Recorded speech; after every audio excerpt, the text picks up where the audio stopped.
A call for change, and the target is Utah's jails. A recent report shows they rank first per capita in the number of deaths occurring behind bars. For every crime, there's a story, and the truth matters. Here's ABC4 senior crime and punishment correspondent Marcos Ortiz with tonight's Justice Files.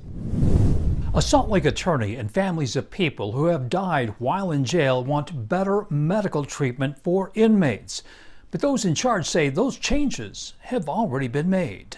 All they had to do was give her a little medical attention. They wouldn't do it. Lisa Ostler, seen here in the Salt Lake County Jail, dies 3 days after she's arrested. But she was suffering from a medical condition called Crohn's disease. No one would help her, according to her father. She screamed in pain for 3 days, and we had all kinds of inmates calling us, telling us that's the most horrific thing I've ever seen. Something similar happens to Madison Jensen, who dies in the Duchesne County Jail after her arrest. Her family claims she gets no medical treatment after suffering from drug withdrawals. A nurse who oversees her treatment is now facing criminal charges related to her death. When you see how she passed away and how things happened, it's pretty hurtful to the family and to the community and to her friends and everybody else that was associated with her. It's just a devastating time. The family of David Walker claims a lack of medical attention leads to his suicide. This is Walker with his mother after he's taken to the hospital where he dies. According to his attorney, Rocky Anderson, Walker is an inmate at the Salt Lake County Jail and asks for help, but all he gets is a brochure on suicide. Anderson says deaths in Utah jails are the worst in the nation. That is something to be really ashamed of.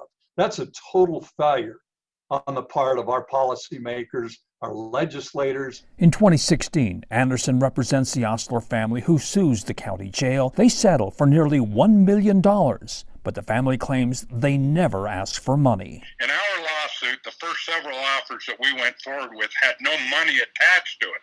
They were written offers where we were talking specifically about changes in the jail. He claims jail officials didn't even consider it. The Salt Lake County District Attorney's Office defends the jail in the Ostler lawsuit and claims the jail is making changes. Whatever the reality was in 2016 is not the reality in 2020. And that the sheriff has taken to heart all the before litigation, post litigation, a commitment to improving process, and so there have always been changes that have been sought and made. But families like the Ostlers don't know what those changes are and don't trust what they're hearing. If you think that this can't happen to you because you don't break the law, think again. All you got to do is make one mistake and end up out there, and your loved one could end up dead out there. Anderson and these families want an independent audit of Utah jails, and they're asking the legislature to make sure this happens. For the Justice Files, Marcos Ortiz, ABC4 News.